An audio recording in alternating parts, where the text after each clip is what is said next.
6 here. I want to talk a little bit about bunkers, kind of walk you through how I hit my bunker shots, my thought process, and maybe you guys can find something useful for you. So we've got a pretty nasty lie, 50-60, pretty much like hitting an explosion shot in real golf. So a couple things we have to look at. First and foremost is our green speeds. I think I have it on fast. So green speeds, it's not going to be too quick. I have to look at my elevation. This is key. As you can see, we can only see about my waist. So we know we're definitely uphill. So when the ball hits, we're going to have to factor in less release than we normally would. Normally, if this were a flat surface, I would probably give this 6 yards of release. Because it's so far uphill, I'll probably only give it about 3. Next, I have to look at where I want to be. If you watch any of my videos, it comes back to course management. We need to know, A, where we want to be, and B, where we don't want to be. Knowing this hole, and just looking at the break here, over here is pretty good. If we go a little bit long over in this area, that's fine. So pretty much if we were to draw a green zone, with green being an acceptable shot, it would pretty much be anywhere in this area. I'd prefer to avoid over here because we have some cross-breaking putts that we don't want to have. So if anything, I want the uphill putt from this side or pretty straight downhill from this side. So now, in terms of finding out your distances, I spent a lot of time in the bunkers in practice mode. Just hit different percentages. Start at 100. Where does 100 go? And then figure that out. And I would only do carry only. Figure out carry, not roll, because that's going to vary depending on the green speeds, the course, the hole.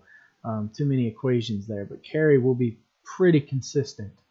Obviously here it would be about a yard off because we are hitting uphill and we're hitting a little bit into the wind, so maybe 1.5 yards. Yeah, just sit in there and just keep hitting different shots. Try a punch out of there, pitches, flops. Get them all. That way, for any situation, you're prepared. It does take a few sleeves to do it. But it's well worth it if you're trying to be competitive and trying to really cut down your strokes. That's what I would do for sure. All right, so we're going to try to land this about 18. Well, let's go 17. So we're going to try to land at 17. Really, I'm thinking 18 because we know that it's going to take off a little because of the elevation and the wind. All right, so for me, 18 and 50 to 60 is going to be right around 69% or so.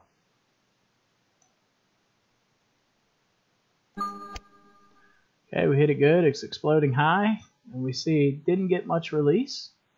But again, that was a pretty high shot, and it's within our range. Got us within 5 feet. At the end of the day, if you can put it within a 5-foot radius, you're going to make a lot. You're going to get up and down a ton, and that's really what you're trying to do. So again, I'll hit it again. We'll add a little bit more this time. Maybe we'll go about 71. I don't want to go too crazy. A little bit goes a long way.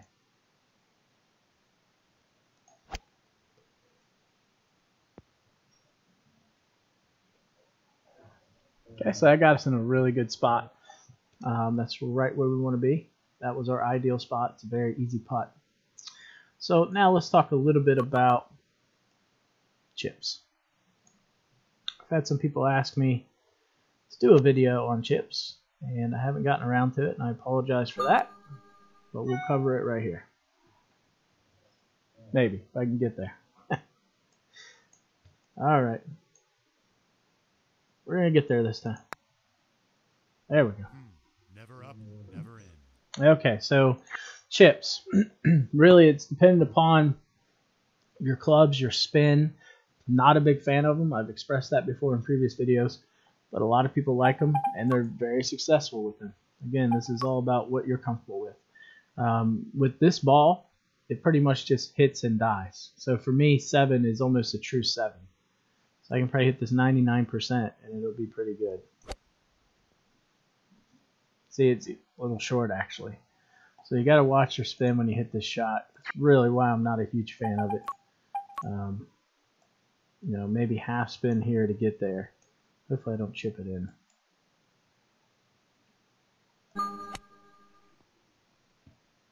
Okay.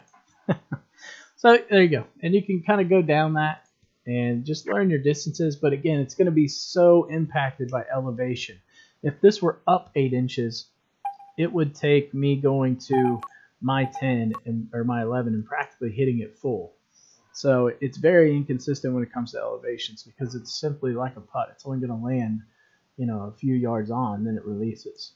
That's why my personal opinion would always be a pitch. You can pitch accurately up to 4 yards. I'm fairly comfortable up to 4 yards away. And I feel like I'm going to make more this way than if I were to chip it. You hit that one tight. And that's consistent. It'll always go, around about that number, and I can learn it. The only thing that's going to change, obviously, green speed elevation. But you'll get up and down a whole lot more if you start relying a little more on the pitch than the chip. But anyway, same thing. You sit there in practice mode and just hit your chips over and over again and just learn the distances. Like I said, I don't chip a lot, so I don't know.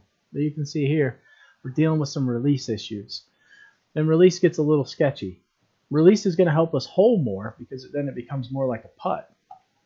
But it's also going to lead to more 3 putts when we mess up a little.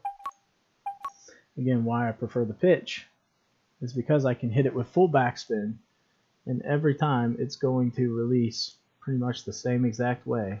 And it's something I can calculate and predict, and it's always going to be within that tight little grouping.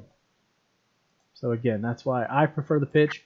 It really just depends on your equipment, your setup. This is a 90 ball with a spinning wedge, so I can play it to just stop pretty much dead. And I can even manipulate it. I can manipulate my pitch to play it similar to a chip if I wanted to. By that I mean getting the release and the rollout.